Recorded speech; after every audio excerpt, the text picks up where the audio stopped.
shfaqen në monologun që pat lëvizja vetëvendosje, ata refuzuan propozimin tonë. Si është e mundur flasësh 2 orë dhe mos flasësh për propozimin për marrëveshje politike të Lidhjes Demokratike të Kosovës. Kjo është vërtet e habitshme. Dyta, duhet shpresoj që raundi i parë nuk është konsumu, përndryshe në LDK do të mbledh gjitha organet e veta partijake për të konsideruar hapat më të teshëm, sepse përtej Republikës dhe Kushtetutës kemi ku shkojmë. Natyrisht ne nuk marrim dhe s'mund të marrim pjesë në skenar të palaqeve politike siç pam deri më tani, po duam marrëveshje serioze institucionale për zgjedhjet e presidentit. Duhet të them po ashtu se gjithë ata që bën pjesë këtij skenari tregojnë minimalisht integritet.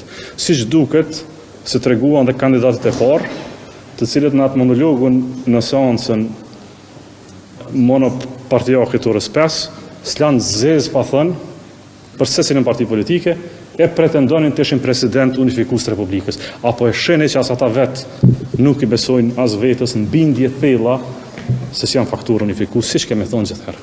Zotëra Abdigjiku, për gjatë krejt ditës të fillu për shefës grupit parlamentar vetëvendosje se tek deputetët e tjerë kanë thonë që nëse LDK ka 15 vota atëherë, hajde na përjavojmë edhe pjesën tjetër dhe ta zgjidhin presidentin.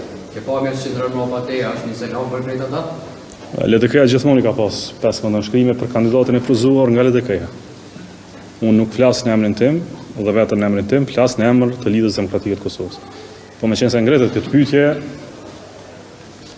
ja ku janë 15 nënshkrime të Lidhjes Demokratike të Kosovës. Edhe besoj që kjo është dashur apo mbyll gjithë debatin politik në Kosovë. 15 nënshkrime të LDK-s, 15 nënshkrime të LDK-s, e pësojnë më vonë, mos u lodhni hiç. Edhe më mirë.